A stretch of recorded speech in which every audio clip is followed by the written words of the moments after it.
বেইজিংয়ে দুই প্রধানমন্ত্রী লি কিয়াং তারেক রহমানের বৈঠকে ১৩ সমঝোতা সই। তিস্তা প্রকল্পে সহযোগিতার আশ্বাস। চীনের প্রেসিডেন্টের সঙ্গে সাক্ষাৎ আজ। উচ্চ পর্যায়ের সে বৈঠকে তিস্তা মহাপরিকল্পনা সহ বাংলাদেশের বিভিন্ন নদীর উন্নয়নের বিষয়ে দুই দেশের সহযোগিতা বাড়ানোর ঐক্যমত্য হয়েছে। আজ পবিত্র আশুরা। পুরান ঢাকার হোসাইনী দালান ইমামবাড়া থেকে তাজিয়া মিছিলের প্রস্তুতি। নিরাপত্তা নিশ্চিতে তৎপর আইন শৃঙ্খলা রক্ষাকারী বাহিনী।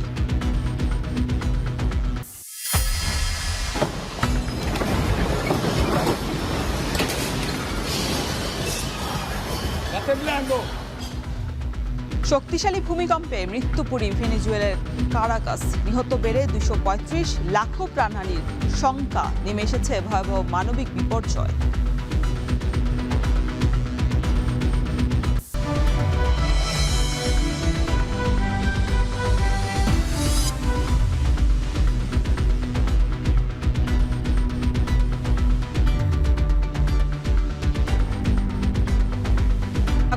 এখন বাজারে পুরো আয়োজনে আপনাদের সাথে আছি আমি শরীফ রওশন। বেইজিংয়ে প্রধানমন্ত্রী তারেক রহমান এবং চীনা প্রধানমন্ত্রী লি কিয়াংয়ের দ্বিপাক্ষিক বৈঠকে ১৩টি সমঝোতা স্মারক সই হয়েছে। এর আগে তারেক রহমানকে লাল গালিচা অভ্যর্থনা জানায় দেশটির সরকার। তার সঙ্গে বৈঠক করেন দেশটির পানি সম্পদ মন্ত্রী। এ সময় তিস্তা মহাপরিকল্পনা বাস্তবায়নে সহযোগিতার আশ্বাস দিয়েছেন তিনি। এছাড়া দুই দেশের মধ্যে যোগাযোগ এবং সহযোগিতা বাড়ানোর আগ্রহের কথা প্রকাশ করেন চীনের আন্তর্জাতিক বিভাগের মন্ত্রী। আজ বেইজিংয়ের গ্রেট হল অব দ্য পিপলে চীনের প্রেসিডেন্ট শি জিনপিংয়ের সঙ্গে সাক্ষাৎ করবেন প্রধানমন্ত্রী তারেক রহমান। বিস্তারিত সাব্বির রোজের প্রতিবেদনে। বেইজিংয়ের গ্রেট হলে উদ্ভাসিত লাল গালিচার আবহে উজ্জ্বল হয়ে ওঠে প্রধানমন্ত্রী তারেক রহমানকে অভ্যর্থনা জানানোর মুহূর্ত।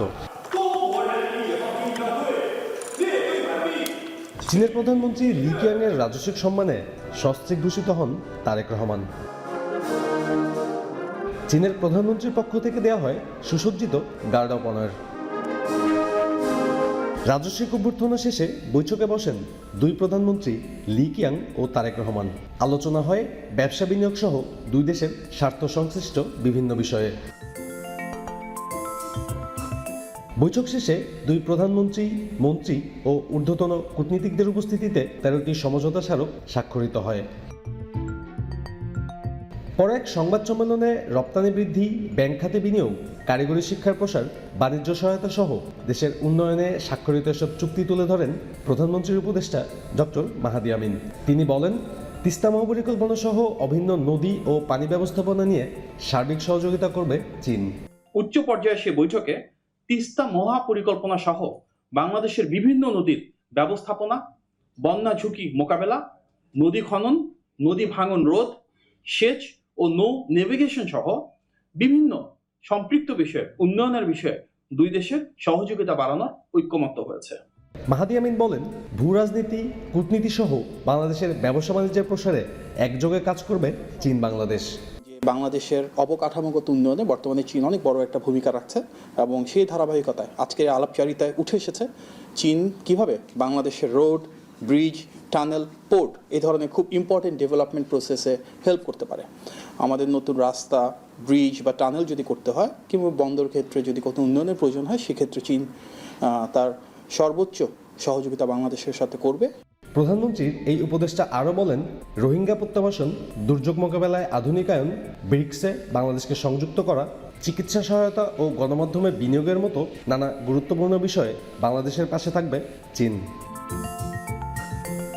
দুই প্রধানমন্ত্রী বৈঠকের মধ্যে দিয়ে বাংলাদেশ চীন সম্পর্কের এক নতুন দিগন্ত উন্মোচিত হলো, এমনটি মনে করছেন বিশ্লেষকরা। সরকার প্রধানের প্রথম এই সফর ছিল বিদেশি বিনিয়োগদের আকৃষ্ট করা। সেই লক্ষ্যেই আমলাতান্ত্রিক জটিলতা কমিয়ে সরকারি সেবা ডিজিটালাইজেশনের মাধ্যমে বিনিয়োগ বান্ধব পরিবেশের উদ্যোগ নেওয়া হচ্ছে বলে জানান প্রধানমন্ত্রী তারেক রহমান। সাব্বির রোজ, এখন বেইজিং, চায়না। এদিকে চীনের ব্যবসায়ীদের বাংলাদেশে বিনিয়োগের আহ্বান জানিয়েছেন প্রধানমন্ত্রী তারেক রহমান। এজন্য অবশ্য সহায়ক পরিবেশের নিশ্চিতের আশ্বাসও দিয়েছেন তিনি। বেইজিংয়ে বিনিয়োগ বাংলাদেশ অনুষ্ঠানে প্রধানমন্ত্রী আরও বলেন, ব্যবসায়ীদের জন্য শিগগিরই চীনে বিনিয়োগ কার্যালয় খুলতে যাচ্ছে বাংলাদেশ। সাব্বির রোজের আরও একটি প্রতিবেদন। 2034 সালের মধ্যে দেশের অর্থনীতিকে $1 ট্রিলিয়ন উন্নীত করার পরিকল্পনা বিএনপি সরকারের। সেই লক্ষ্য অর্জনে গুরুত্ব দেওয়া হচ্ছে বিনিয়োগ বৃদ্ধি ও নতুন কর্মসংস্থান সৃষ্টিতে। এমন বাস্তবতায় চীনা বিনিয়োগ আকর্ষণে বেইজিংয়ে বাংলাদেশ ইনভেস্টমেন্ট ফোরাম শীর্ষক কনফারেন্সের আয়োজন করে বিজা, যেখানে অংশ নেন দেশটির শীর্ষ ব্যবসায়ীরা। অনুষ্ঠানে বাংলাদেশের বিনিয়োগ সম্ভাবনার নানা দিক তুলে ধরেন প্রধানমন্ত্রী তারেক রহমান। প্রতিশ্রুতি দেন বিনিয়োগ বান্ধব পরিবেশ নিশ্চিতের। My government issues an unwavering commitment to you. Your investment will be valued, your concern will be heard, and your growth will be supported through a more responsive investment ecosystem. তিনি বলেন, চীন বাংলাদেশ সম্পর্ক আস্থা আর বিশ্বাসের, তাই বেইজিংয়ের সাথে কাজ করতে আগ্রহী Dhaka. It is a relationship of trust, respect, and practical cooperation.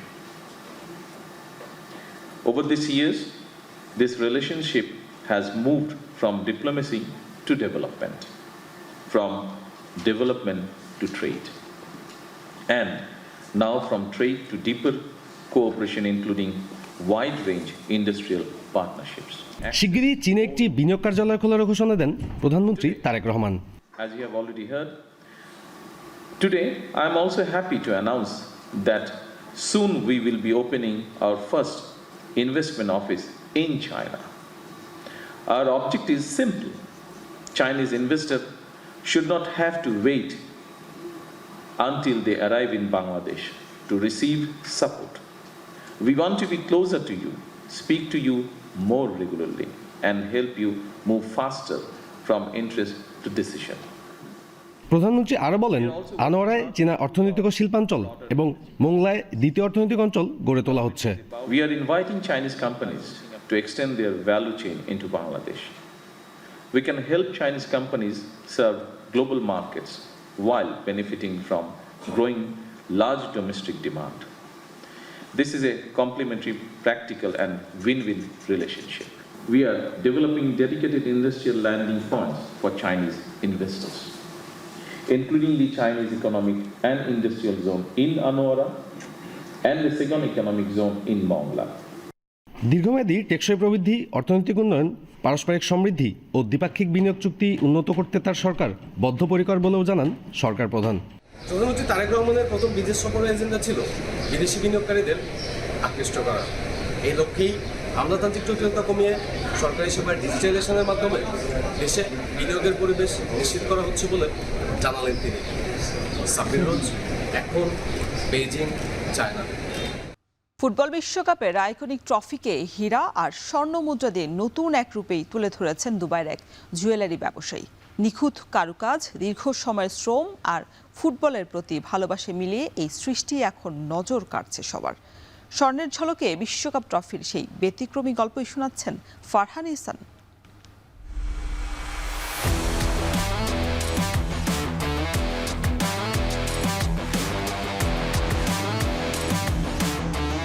Football বিশ্বকাপের ট্রফি বিশ্বের কোটি কোটি মানুষের কাছে গৌরব আর স্বপ্নের প্রতীক। সেই ট্রফিকেই এবার নতুন এক রূপ দিলেন দুবাইয়ের এক জুয়েলারি ব্যবসায়ী। ছেলের তৈরি একটি লেগো বিশ্বকাপ ট্রফি পরিণত হয়েছে হীরা আর সোনায় মোড়ানো অনন্য শিল্পকর্ম।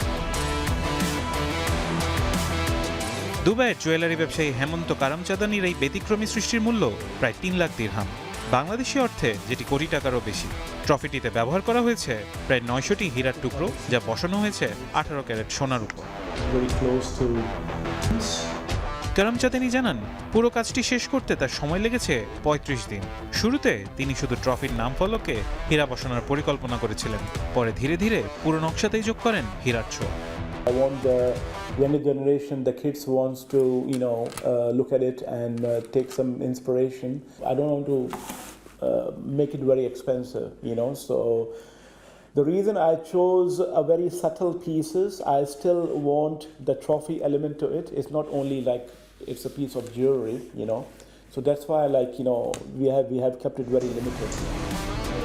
তবে চাইলে ট্রফিটিকে আরো অনেক বেশি দামি করা যেত বলেও জানান এই জুয়েলার, কিন্তু তিনি সেটি করেননি, কারণ তার লক্ষ্য ছিল ট্রফির আসল সৌন্দর্য এবং পরিচিত রূপ অক্ষুণ্ণ রাখা। ভবিষ্যতে এই বিশেষ ট্রফিটি দাতব্য কাজে ব্যবহৃত হতে পারে, আবার জায়গা করে নিতে পারে দুবাইয়ের বিখ্যাত মিউজিয়াম অব দ্য ফিউচার। যুক্তরাষ্ট্র, কানাডা ও মেক্সিকো জুড়ে যখন বিশ্বকাপের উত্তেজনা তুঙ্গে, তখন মাঠের বাইরেও ফুটবল প্রেমীদের নজর কেড়েছে হীরাখচিত এই ব্যতিক্রমী বিশ্বকাপ ট্রফি। ফারহান ইহসান, এখন। আজ পবিত্র আশুরা। সকালে পুরান ঢাকার হোসাইনী দালান ইমামবাড়া থেকে তাজিয়া মিছিল শুরু হবে। এরই মধ্যে আসতে শুরু করেছেন শিয়া সম্প্রদায়ের অনুসারী এবং দর্শনার্থীরা। এ নিয়ে আরও বিস্তারিত জানাতে আমাদের সাথে ঢাকা থেকে যুক্ত হয়েছেন জাবেদ আবদুল্লাহ এবং বরিশাল থেকে যুক্ত হয়েছেন ফেরদৌস সোহাগ। শুরুতেই জাবেদ, আপনার কাছে জানতে চাই, তাজিয়া মিছিল কখন শুরু হবে, সব মিলিয়ে প্রস্তুতি কেমন দেখছেন?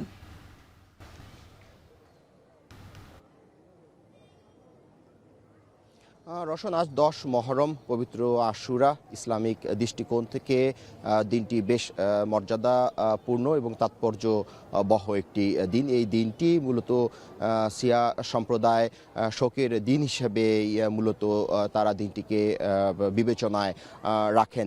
প্রস্তুতি বলতে গেলে ইমামবাড়া যে ওয়েলফেয়ার অ্যাসোসিয়েশন রয়েছে তারা আমাদেরকে জানিয়েছে যে আজ সকাল 10টার পর থেকে যে তাজিয়া মিছিল, সেই তাজিয়া মিছিল বের হবে। ধারণা করা হচ্ছে 63টির বেশি তাজিয়া মিছিল এবার বের হবে।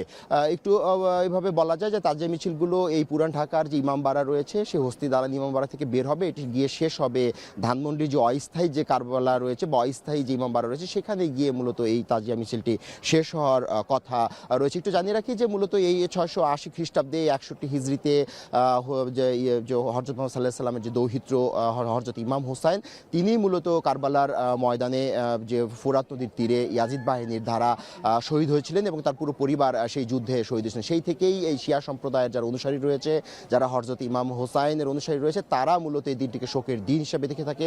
তারা এখানে যারা আগত, যারা দর্শনার্থী, তাদের সঙ্গে কথা বলেছি, তারা বলছে যে মূলত ইমাম হুসাইন ছিলেন ন্যায় সত্য পক্ষে এবং সকল জুলুম অবিচারের বিপক্ষে তিনি ছিলেন। তারা বলছেন, যারা দর্শনার্থী, যারা শিয়া সম্প্রদায়ের অনুসারী, তারা বলছেন যে ইমাম হোসেন যুদ্ধের মধ্যে দিয়ে তার জীবন যে তিনি দিয়ে গেছেন সত্য ন্যায়ের পক্ষে, সেটির মধ্যে দিয়ে তিনি শিখিয়ে গেছেন যে সকল জুলুম অবিচার এবং অনাচার একই সঙ্গে সব যে অন্যায়ের বিরুদ্ধে মাথা উঁচু করে বাঁচতে শিখিয়ে গেছেন। তো একটু আপনি কিছু ছবিতে এবং ফ্রেমে দেখতে পাচ্ছেন যে এই যে হস্তি দালান যেটি রয়েছে পুরান ঢাকার, যেটি প্রধান ইমামবাড়া, সেই ইমামবাড়া এরই মধ্যে দর্শনার্থী শিয়া সম্প্রদায়ের যে যারা রয়েছেন তারা এর মধ্যে আসতে শুরু করেছে। তাজিয়া মিছিলের যে প্রস্তুতি সেটা এরই মধ্যে হস্তি দালান ইমামবাড়া যে ওয়েলফেয়ার অ্যাসোসিয়েশন তারা শেষ করেছে। ধারণা করা হচ্ছে 10টার পর নাগাদ যখন শিয়া সম্প্রদায়ের অনুসারীরা এখানে এসে জড়ো হবেন তখন ধীরে ধীরে এই তাজিয়া মিছিলের যে মূল যে আয়োজন সেটি শুরু হবে এবং সেটি এখান থেকে যাত্রা শুরু করে ধানমন্ডির যে অস্থায়ী যে ইমামবাড়া রয়েছে সেখানে গিয়ে শেষ হবে। তো এই ছিল রওশন আমার কাছে পুরান ঢাকার যে ইমামবাড়া, সেই ইমামবাড়া থেকে তাজিয়া মিছিল সংক্রান্ত বা আশুরা সংক্রান্ত সবশেষ তথ্য। রওশন, আমরা এবার ঢাকার বাইরের আশুরা সম্পর্কে জানতে চাই। সোহাগ, বরিশালে তাজিয়া মিছিল কখন শুরু হবে আর কি কি আয়োজন থাকছে আশুরার, বিস্তারিত জানাবেন।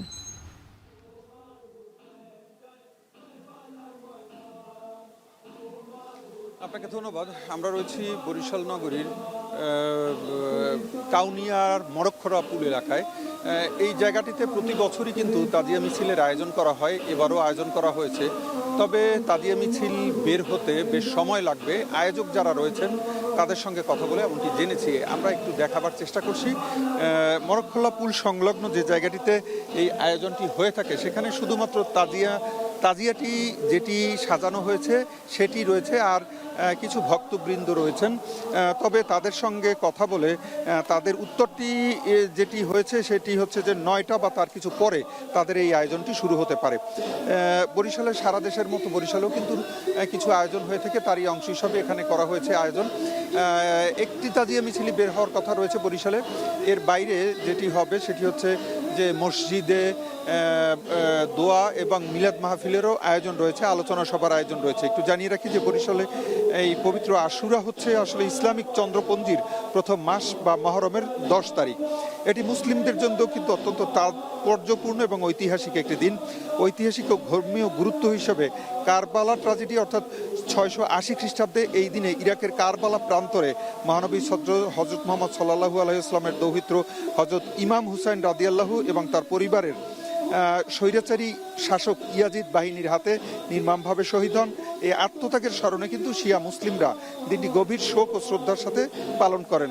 এছাড়া বিভিন্ন হাদিস ও ঐতিহাসিক বর্ণনা অনুসারে এই দিনটি কিন্তু হযরত মুসা আলাইহিসসালাম ফেরাউনের অত্যাচার থেকে মুক্তি পেয়েছিলেন এবং হযরত নূহ আলাইহিসসালাম এর নৌকা মহাপ্লাবনের দিন নিরাপদে জুদি পর্বতে নোঙর করেছিল।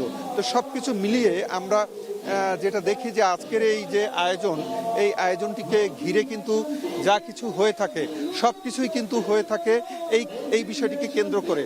তো বরিশালের যে আয়োজন রয়েছে এই আয়োজনকে ঘিরে কোনো রকমের যেন নিরাপত্তা বিঘ্নিত না হয় সেজন্য আমরা দেখেছি যে বরিশালে কিন্তু পুলিশ এবং র্যাবের মোতায়েন রয়েছে এবং পুলিশ এবং র্যাব কিছুক্ষণ পরপরই এখানে ঘুরে ফিরে যাচ্ছে এবং শান্তি শৃঙ্খলা আইন শৃঙ্খলা পদ্ধতি ভালো থাকে সেজন্য তারা চেষ্টা চালাচ্ছেন। তাজিয়া মিছিলটি বের হওয়ার পর বিভিন্ন সড়কের বিভিন্ন স্থান ঘুরে কিন্তু আবার একই স্থানে এসে শেষ হবে। এতটুকুই ছিল বরিশালে যে তাজিয়া মিছিল বা আশুরার আয়োজন তার সবশেষ খবর। পবিত্র আশুরা ঘিরে বিভিন্ন আয়োজনের খবরই জানাচ্ছিলেন আমাদের সহকর্মীরা। সাপ্তাহিক ছুটির দিনে সরবরাহ বাড়ায় দু একটি সবজি বাদে ময়মনসিংহে স্বাভাবিকই রয়েছে সব ধরনের সবজির দামই। এদিকে সরবরাহ কমায় নেত্রকোনায় বেড়েছে সব ধরনের সবজির দাম। এ বিষয়ে আরও বিস্তারিত জানাতে ময়মনসিংহের পাইকারি বাজার থেকে যুক্ত হয়েছেন ইমতিয়াজ আহমেদ এবং নেত্রকোনার মেছুয়া বাজারে আছেন সহকর্মী রিফাত আহমেদ রাসেল। শুরুতে আমরা ময়মনসিংহের পরিস্থিতি জানতে চাই। ইমতিয়াজ, আজ সবজির সরবরাহ কেমন দেখছেন আর সপ্তাহের ব্যবধানে দাম কতটা বেড়েছে সবজির?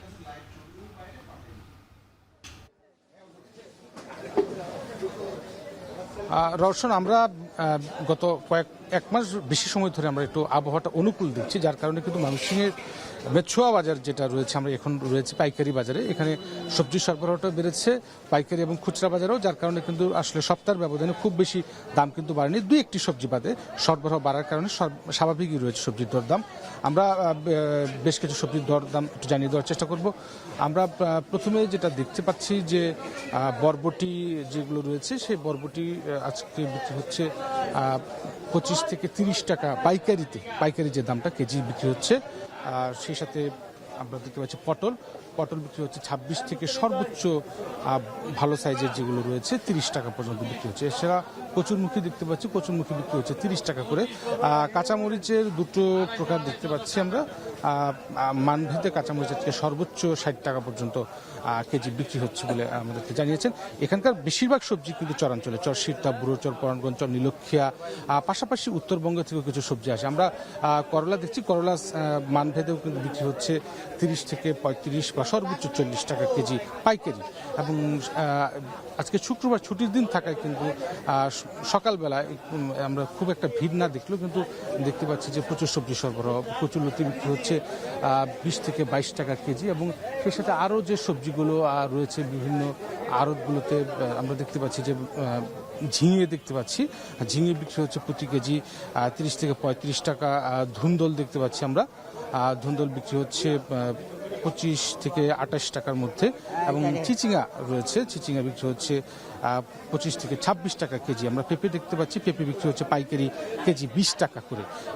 সেই সাথে যেটা আগেও বলছিলাম যে যেহেতু আজকে সরবরাহটা বেড়েছে ছুটির দিন, আজকে মোটামুটিভাবে অন্যান্য দিনের তুলনায় আজকে ক্রেতারাও যেটা বলছেন যে কিছুটা স্বস্তি বোধ করছেন যে সবজির বাজারে অন্তত পক্ষে। এবং এখানকার বেশিরভাগ সবজি কিন্তু যেটা আগেও বলছিলাম চরাঞ্চল থেকে আসে এবং অন্যান্য উত্তরবঙ্গ এবং সেই সাথে ঠাকুরগাঁও, রাজশাহী থেকেও আসে। বেগুন বিক্রি হচ্ছে প্রতি কেজি 25 থেকে 26 টাকা বা সর্বোচ্চ 30 টাকা করে কেজি। এবং লেবু সবচেয়ে কম দামে বিক্রি হচ্ছে, লেবু বিক্রি হচ্ছে 5 থেকে 7 টাকা, 8 টাকা হালি বিক্রি হচ্ছে লেবু। এবং যেটা আগে কুমড়ো বিক্রি হচ্ছে, আমরা কুমড়ো দেখতে পাচ্ছি, চাল কুমড়ো বিক্রি হচ্ছে সাইজ ভেদে 20 থেকে 25 টাকা বা সর্বোচ্চ 30 টাকা করে কেজি। তো ময়মনসিংহের মেছুয়া বাজারে পাইকারি সবজির বাজারে আমরা আজকে দেখতে পাচ্ছি যে সরবরাহটা বাড়ার কারণে দু একটি সবজির দাম কিছুটা বাড়লেও অন্যান্য সবজির দাম কিন্তু স্বাভাবিকই রয়েছে এবং মোটামুটি স্বস্তিদায়ক একটা অবস্থায় রয়েছে। এই ছিল আমার কাছে সবজির দরদামের সবশেষ খবর। রওশন। রাসেল, আমরা শুনছিলাম যে ময়মনসিংহের দু একটি সবজি বাদে মোটামুটি সব সবজির দামই কিন্তু সহনীয় পর্যায়ে রয়েছে। নেত্রকোনার সবজির দাম সবজির দাম কম হলেও নেত্রকোনায় কেন সবজির দর কি অবস্থা দেখছেন, বিস্তারিত জানাবেন।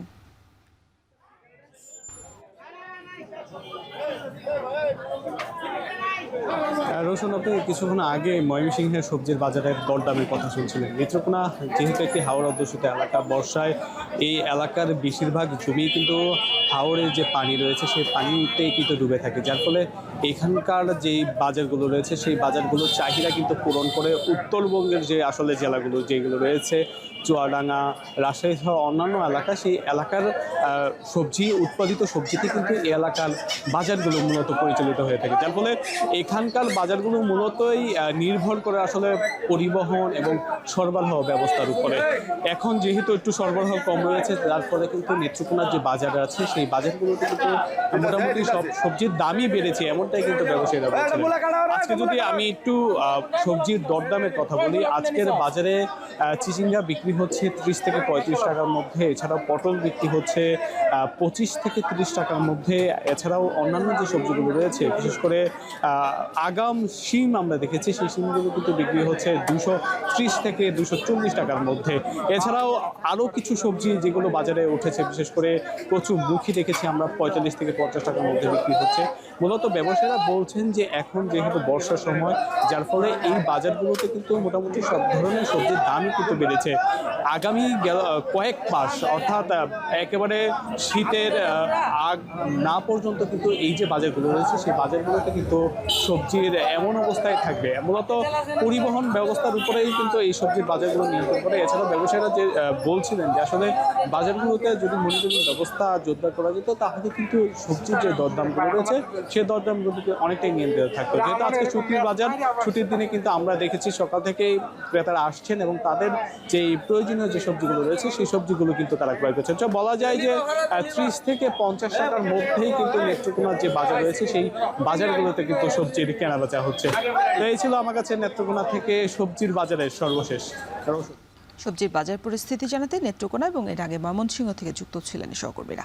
এদিকে সাপ্তাহিক ছুটির দিনে বাজারে বেড়েছে ক্রেতার সমাগম। সপ্তাহের ব্যবধানে সবজির দাম বেড়েছে 10 থেকে 20 টাকা পর্যন্ত। এ নিয়ে বিস্তারিত জানাতে আমাদের সাথে যুক্ত হয়েছেন সহকর্মী আফজাল হোসেন। আফজাল, আপনি যেখানে আছেন সেখানে কোন সবজি কত টাকায় বিক্রি হচ্ছে, আর এই যে সবজির দাম সপ্তাহের ব্যবধানে বেড়েছে এ নিয়ে ব্যবসায়ীরা কি বলছেন?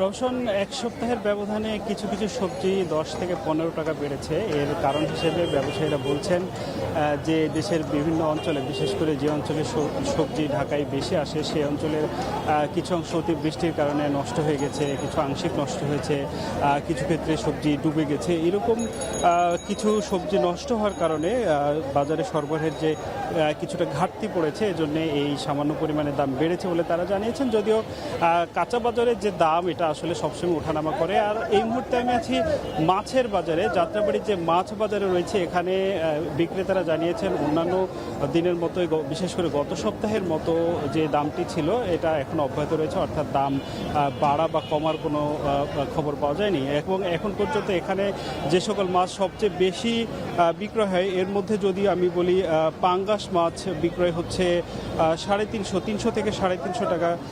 যদিও মাঝারি সাইজের পাঙ্গাস বিক্রয় হচ্ছে 200 টাকার মধ্যে। ইলিশ বিক্রয় হচ্ছে এখানে আকার ভেদে 1300 থেকে 1850 টাকা পর্যন্ত। রুই মাছ বিক্রয় হচ্ছে কেজিতে 300 টাকা এবং শিং মাছ বিক্রয়, শিং এবং পাবদা মাছ দুটি বিক্রি হচ্ছে 350 টাকা কেজি বা এর আশেপাশে। এবং ক্রেতার উপস্থিতির কথা যদি বলি, যে বেলা গড়ানোর সাথে সাথে, অর্থাৎ এখন 8টা পার হয়ে গেছে এবং এই মুহূর্তে ক্রেতার উপস্থিতি বেশ লক্ষ্য করা যাচ্ছে। বিশেষ করে যারা সারা সপ্তাহের জন্য বাজার কেনেন, আপনি নিশ্চয়ই জানেন যে যারা ঢাকায় আছেন কর্মব্যস্ত মানুষ সাধারণত প্রতিদিন সময় পান না, এই জন্য কাঁচা বাজার হোক বা তাদের যে নিত্য প্রয়োজনীয় দ্রব্য রয়েছে এই বাজারগুলো সাধারণত সপ্তাহের শুরুতেই করে ফেলেন।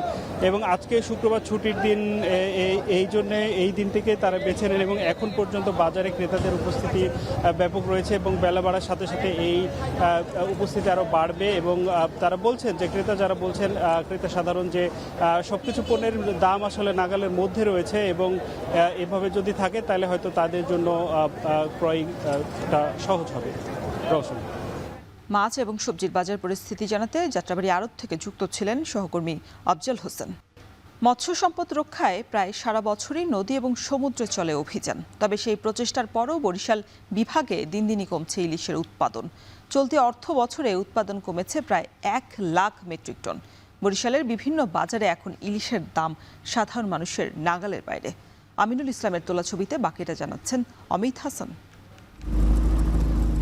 দেশের মৎস্য সম্পদ রক্ষা এবং জাটকা নিধন প্রতিরোধে বছর জুড়ে সক্রিয় থাকে নৌবাহিনী, কোস্টগার্ড ও নৌপুলিশ। নিয়মিত অভিযানে আটক করা হয় জেলেদের, জব্দ করা হয় হাজার হাজার মিটার অবৈধ জাল। কিন্তু প্রশ্ন উঠেছে, এসব অভিযানের মূল উদ্দেশ্য কতটা সফল হচ্ছে, কতটা বাড়ছে দেশের প্রধান অর্থকারী মাছ ইলিশের উৎপাদন। মৎস্য বিভাগের তথ্য অনুযায়ী বরিশাল বিভাগে গত কয়েক বছর ধরে ইলিশের উৎপাদনে ওঠানামা থাকলেও সাম্প্রতিক সময়ে তা ধারাবাহিকভাবে কমেছে। মৎস্য বিভাগ বলছে, অভয়াশ্রমে মাছ ধরার নিষেধাজ্ঞা সফলভাবে বাস্তবায়ন করা হচ্ছে। তবে নদীতে পর্যাপ্ত পানি ও স্রোতের অভাব, ডুবোচর সৃষ্টি এবং জলবায়ু পরিবর্তনের কারণে ইলিশের স্বাভাবিক চলাচল ও প্রজনন ব্যাহত হচ্ছে। এসব সমস্যা কাটিয়ে উঠতে নদীর মোহনায় ড্রেজিং সহ বিভিন্ন পরিকল্পনা বাস্তবায়নের উদ্যোগের কথা জানালেন সংশ্লিষ্ট কর্মকর্তারা।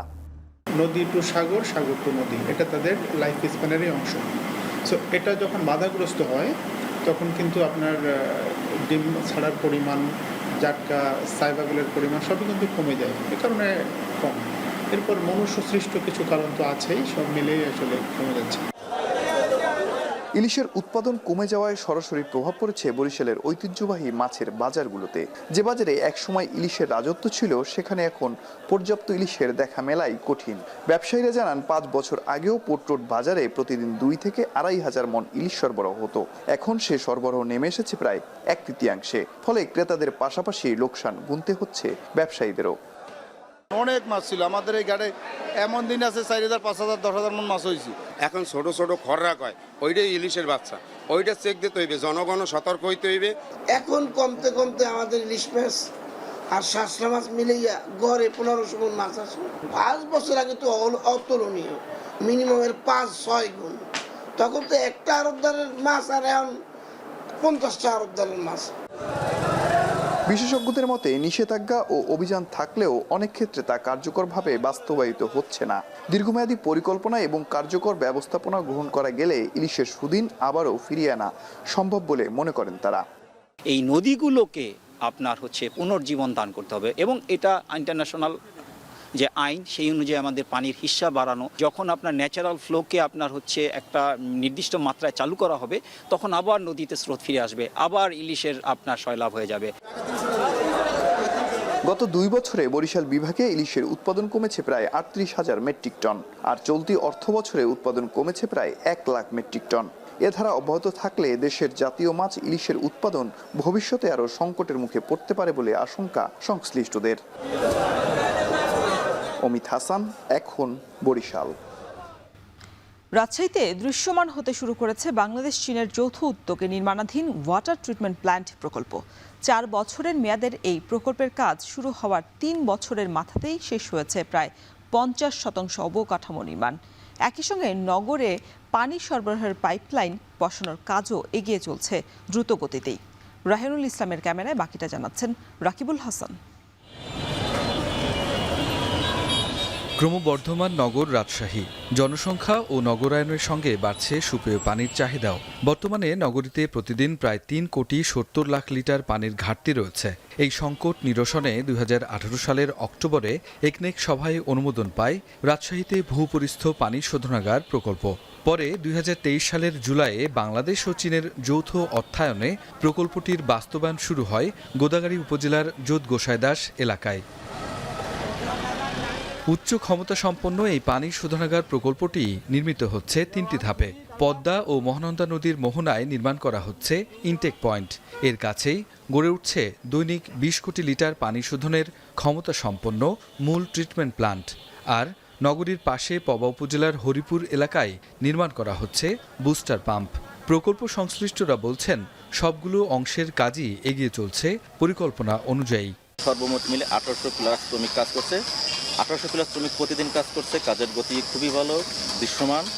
আমাদের কাজের ফিজিক্যাল পার্সেন্টেজ অলমোস্ট 50% হয়ে গেছে। আমরা আশা করতেছি খুব দ্রুত কাজ শেষ হয়ে যাবে। মূল প্লান্ট থেকে বুস্টার প্লান্ট পর্যন্ত ২৬ কিলোমিটার দীর্ঘ ট্রান্সমিশন লাইনের মধ্যে ২০ কিলোমিটার পাইপলাইন স্থাপন সম্পন্ন হয়েছে। আর নগরবাসীর কাছে পানি পৌঁছে দিতে ১৬ কিলোমিটার ডিস্ট্রিবিউশন লাইন বসানো হয়েছে। চলতি মাসেই আরও ১০ কিলোমিটার লাইন স্থাপনের কাজ শেষ হওয়ার কথা রয়েছে। আগামী 2035 এর জন্য মহানগরীতে যে পানির চাহিদা থাকবে সেটাকে বিবেচনায় রেখে আমরা প্ল্যান্টের ক্যাপাসিটি নির্ধারণ করেছি। ২৬.৫ কিলোমিটারের মধ্যে অলরেডি আমরা 21 কিলোমিটার পাইপ বসিয়ে ফেলেছি। ৪ বছর মেয়াদী এই প্রকল্পের সম্ভাব্যতা সমীক্ষা অনুযায়ী পদ্মা নদীর ইনটেক পয়েন্ট এলাকায় বছর জুড়েই অন্তত ৩০ ফুট গভীরতায় পানি পাওয়া যাবে। ফলে প্রকল্প বাস্তবায়ন শেষে প্রতিদিন ২০ কোটি লিটার বিশুদ্ধ পানি সরবরাহ করা সম্ভব হবে। আর আধুনিক চীনা প্রযুক্তির ব্যবহার পানির গুণগত মান ও সরবরাহ ব্যবস্থায় ইতিবাচক পরিবর্তন আনবে বলে মনে করেন নগর পরিকল্পনাবিদরা। আমাদের বারেন ট্র্যাকে পানির সমস্যা আছে, গ্রাউন্ড ওয়াটার আমাদের দিন দিন গ্রাউন্ড ওয়াটারের লেভেল দিন দিন নেমে যাচ্ছে। সেহেতু আমরা পুরোপুরি গ্রাউন্ড ওয়াটারের উপরে ডিপেন্ডেন্ট, আমাদের খাবার পানি থেকে শুরু করে গৃহস্থলী সব কিছুতেই। এই কারণে এটা যদি অনেক আগে করতে পারতো আমাদের জন্য ভালো হতো। এবং অসহায় বর্তমানে যে কাজটা করছে পর্দার পানি ট্রিটমেন্ট করে তারা শহরে নিয়ে আসবেন এবং এটা একটা বিশাল কর্মযোগ্য চলছে তাতে। বাংলাদেশ ও চীনের যৌথ এই প্রকল্পের অগ্রগতিতে আশাবাদী রাজশাহীর নাগরিক সমাজও। তাদের প্রত্যাশা, সরকারের উচ্চ পর্যায়ের কূটনৈতিক উদ্যোগের মাধ্যমে ভবিষ্যতে রাজশাহী অঞ্চলের অবকাঠামো, সেবা খাত ও বাণিজ্যিক উন্নয়নে আরও বৈদেশিক বিনিয়োগ আসবে। ওয়াসা যে কাজটি করছে এটি এখনো দৃশ্যমান না সাধারণ নাগরিকের কাছে। এটি যখন দৃশ্যমান হবে আমরা বিশ্বাস করতে চাই যে রাজশাহীবাসী তথা এই অঞ্চলের মানুষ দারুণভাবে উপকৃত হবে। কিন্তু দুর্ভাগ্য হলেও সত্য, রাজশাহীকে এগিয়ে নিয়ে যাওয়ার জন্য যে আমাদের যে বৈদেশিক যে সহায়তা, বন্ধু সুলভ যে সহায়তা, এই জায়গায় আসলে আমরা অনেকটা পিছিয়ে। বরেন্দ্র অঞ্চলের যে বিশাল সম্ভাবনা সেটা হচ্ছে ভূমি, আর একদল মেধাবী তরুণ প্রজন্ম, তার সাথে অতীতের কৃষকদের দীর্ঘদিনের অভিজ্ঞতা, এর সাথে যদি শুধু সরকারি সদিচ্ছা যোগ হয় এবং তাৎক্ষণিক স্বার্থ চিন্তা না করে দীর্ঘমেয়াদী উন্নয়ন পরিকল্পনা নেওয়া হয়, কৃষিভিত্তিক উন্নয়ন পরিকল্পনা, আমার তো মনে হয় সারা দেশের মধ্যে এই অঞ্চলের চেহারা পাল্টে যাবে। ৪,০৬২ কোটি ২২ লাখ টাকা ব্যয়ে বাস্তবায়নাধীন এই প্রকল্প শেষ হলে রাজশাহী ওয়াসার পানি সরবরাহ সক্ষমতা প্রায় দ্বিগুণ হবে। একই সঙ্গে নগরীর দীর্ঘদিনের বিশুদ্ধ পানির সংকট অনেকটাই দূর হবে বলে আশা সংশ্লিষ্টদের। রাকিবুল হাসান, এখন রাজশাহী। চাঁদপুরে মশার অত্যাচারে অতিষ্ঠ জনজীবন। কামড় থেকে বাঁচতে রাতের পাশাপাশি দিনেও মশারির আশ্রয় নিচ্ছে অনেকে। মশা নিধনে কার্যকর পদক্ষেপ না নিলে বর্ষাতে মহামারী আকার ধারণ করতে পারে ডেঙ্গু। তালহা জুবাইরের প্রতিবেদন। রাস্তায় জমে থাকা স্বচ্ছ পানিতে বংশবিস্তার করছে মশা। পানিতে ভেসে থাকা এসব লার্ভা কয়েকদিনের মধ্যে পরিণত হবে পূর্ণাঙ্গ মশায়। এমন চিত্র চাঁদপুর শহর জুড়ে। শহরের ড্রেনগুলো পরিণত হয়েছে মশা উৎপাদনের কারখানায়। কয়েল কিংবা অ্যারোসলেও দমানো যাচ্ছে না মশা। তাই দিনের বেলায়ও মশারি ব্যবহার করছেন অনেকে। আমরা দিনের বেলায় মশারিটা নিয়ে ঘুমাইতে হয়, রাতের বেলায় তো মশারি এবং কয়েল দুইটাই একসাথে চলে। প্রতি সপ্তাহে অন্তত একবারের জায়গায় দুইবার করে অন্তত মশার ওষুধ ছিটানো প্রত্যেকটা পাড়ায় পাড়ায় দরকার, কিন্তু সেটা তো হচ্ছে না। মশা দমনের ব্যবস্থা না হয় তাহলে তো আমাদের সামনে যে ডেঙ্গু রোগের উৎপাদন আসছে তখন তো আমাদের টাকা কুলাইবে না, অসুখ বিসুখ আরো বাড়বে। সম্প্রতি কয়েক বছর ধরে চাঁদপুরে ডেঙ্গু জ্বরে আক্রান্তদের সেবা দিতে হিমশিম খেতে হচ্ছে চিকিৎসকদের। গেল বছর ডেঙ্গুতে আক্রান্ত হয়ে শুধু চাঁদপুর 250 শয্যা বিশিষ্ট জেনারেল হাসপাতালেই চিকিৎসা নিয়েছেন সহস্রাধিক রোগী।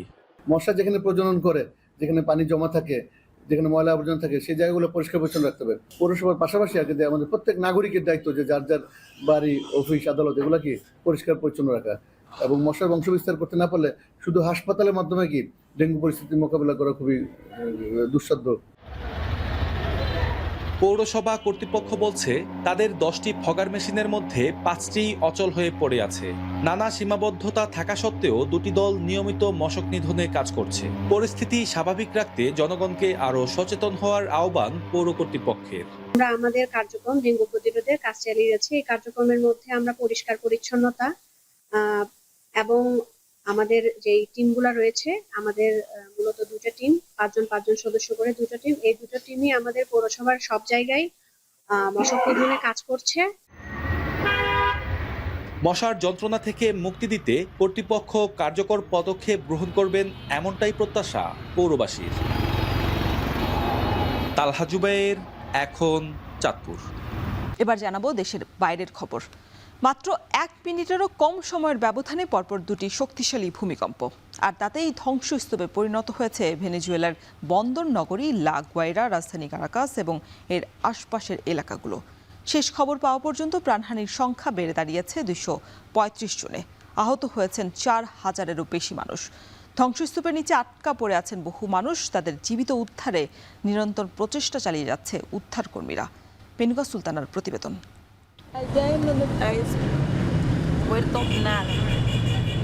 ওই যেখানে আপনি ওটা দেখছেন সেখানে আর কিছুই নেই। আমি জানি না তিনি কোথায় আছেন। ঠিক এভাবেই হারিয়ে যাওয়া স্বজনের কথা বললেন ভেনেজুয়েলার ভূমিকম্পে ক্ষতিগ্রস্ত এক বাসিন্দা। শুধু তিনিই নন, আঘাত হানা দুটি শক্তিশালী ভূমিকম্পে সবচেয়ে বেশি ক্ষতিগ্রস্ত এলাকা লা গুয়াইরায় বাসিন্দা ও আত্মীয় স্বজনরা ধ্বংসস্তূপের নিচে চাপা পড়া প্রিয়জনদের হন্যে হয়ে খুঁজে ফিরছেন।